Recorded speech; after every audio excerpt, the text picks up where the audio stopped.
ಈಗ ಒಂದು ಕ್ಯಾಂಡಲ್ ಉರಿತಾ ಇದೆ ಅಂತ ಇಟ್ಕೊಂಡು, ಆ ಉರಿಯುವ ಕ್ಯಾಂಡಲ್ ಏನು ಕೊಡಬಲ್ಲದು ನಿಮಗೆ? ಬೆಳಕು ಕೊಡಬಲ್ಲದು. ತುಂಬ ಜನಕ್ಕೆ ಗೊತ್ತಿಲ್ಲ ಅದು ಹೀಟು ಕೊಡುತ್ತೆ ಅಂತ, ಹೌದಲ್ಲ? ನಾವು you separate heat from light, light from heat. Can you separate? They are the one and the same. ಅದನ್ನೇ ನಮ್ಮ 5,000 ವರ್ಷಗಳ ಹಿಂದಿನ ಋಷಿಮುನಿಗಳು ಕಂಡುಕೊಂಡಿದ್ದಂಥ ಸತ್ಯ ಅಂದರೆ ಅದಕ್ಕೆ ಒಂದಕ್ಕೆ ಶಿವ ಅಂದರು, ಇನ್ನೊಂದಕ್ಕೆ ಶಕ್ತಿ ಅಂತ. ಫಸ್ಟ್ ನಾವು ಹೀಟಿಂಗಲ್ಲಿ ಏನು ಮಾಡ್ತೀವಿ ಅಂತಂದರೆ ಎಲ್ಲ ಇದು ಭಾಳ ಇಂಪಾರ್ಟೆಂಟ್. ಹೀಟಿಂಗ್ ಫಸ್ಟ್ ನಾವು ಮಾಡೋದು yin yang balancing technique. Yin yang balancing technique balancing ಆಗಿ ಯೂಸ್ ಮಾಡ್ತೀವಿ. Use heating and balancing, yin yang balancing.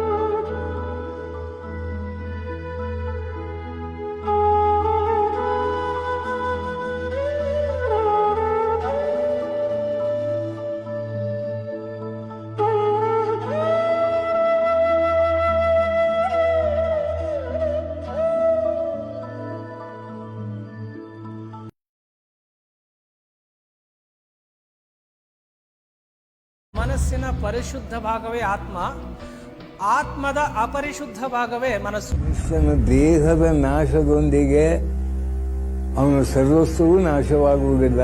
ಸಾವಿಲ್ಲದ ನೋವಿಲ್ಲದ ಸತ್ವದಿಂದ ಕೂಡಿದೆ ಅವನ ಜೀವನ ಎನ್ನುವುದನ್ನ ಅನಾದಿ ಕಾಲದಿಂದಲೂ ಜನ ನಂಬ್ತಾ ಬಂದಿದ್ದಾರೆ. ಅದೊಂಥರ ಇದು ನಿಜ ಅಲ್ವಾ ಅನ್ನೋದು ನಮ್ಗೆ ನಂಬೋದಕ್ಕೆ ಇದು ಕಷ್ಟ ಆಗ್ಬಿಡುತ್ತೆ. ಒಳಗಡೆಯಿಂದ ಏನೋ ಒಂದು ಫೀಲಿಂಗ್ ಅಂದ್ರೆ ನನ್ನ ಬೆಲ್ಲುಗಳನ್ನ ಆಡಿಸಬಹುದು ಅನ್ನುವಂಥ ಭಾವನೆ. ಯಾವುದೇ ಒಂದು ಪ್ರಶ್ನೆಗೆ ಕಾರಣ ಏನು ಅನ್ನೋದು ಗೊತ್ತಾದಾಗ ಅಲ್ಲಿಗೆ ಪ್ರಶ್ನೆಗೆ ಉತ್ತರ ಸಿಕ್ತು. ತುಂಬಾ ಖುಷಿ ಆಗತ್ತೆ. ಬಹಳ ಹಗುರ ಅನಿಸ್ತಾ ಇತ್ತು ನನ್ನ ದೇಹ ಪರಿಸ್ಥಿತಿ. ಟೆನ್ಷನ್ ತುಂಬಾ ಕಮ್ಮಿ ಆಗಿದೆ. ರಿಲೀಫ್ ಕೂಡ ಆಗಿದ್ದೀನಿ. ತುಂಬಾನೇ ಹೊಟ್ಟೆ ನೋವು ಆಗ್ತಾ ಇತ್ತು. ಯಾವಾಗ್ಲೂ ಹೊಟ್ಟೆ ನೋವು 1 ತಿಂಗಳಿಗೆ ಒಂದ್ಸತಿ ಆದ್ರೂ ಬರ್ತಾ ಇತ್ತು ಹೊಟ್ಟೆ ನೋವು. ಬಟ್ ಈಗ ಸ್ವಲ್ಪ ಕಮ್ಮಿ ಆಗಿದೆ. ಮೆಡಿಟೇಷನ್ ಮಾಡ್ತಾರೆ, ಹಾಗಾಗಿ ಇಷ್ಟು ಒಂದು ಚೂರು ಮುಂದೆ ಬಂದಿರೋದ್ರಿಂದ ಇನ್ನು ಮುಂದುವರಿಬಹುದು, ಇನ್ನು ಇಂಪ್ರೂವ್ ಆಗಬಹುದು ಅನ್ನೋ ಒಂದು ಹೋಪ್ಸ್ ಅಲ್ಲಿ ಇದೆ. ಊಹೆಗೆ ಶಕ್ತಿ ಇದೆಯಾ? ಊಹೆಯಿಂದ ಕಾಯಿಲೆಗಳು ಬರ್ಬೋದಾ? ಊಹೆಯಿಂದ ಕಾಯಿಲೆಗಳು ವಾಸಿ ಆಗ್ಬೋದಾ? ಪ್ರತಿಯೊಬ್ಬರೂ ತಿಳಿಯಲೇಬೇಕಾದ ಮನಸ್ಸಿನ ಮಹಾಶಕ್ತಿಯ ಪ್ರಾಯೋಗಿಕ ವಿಧಾನಗಳು.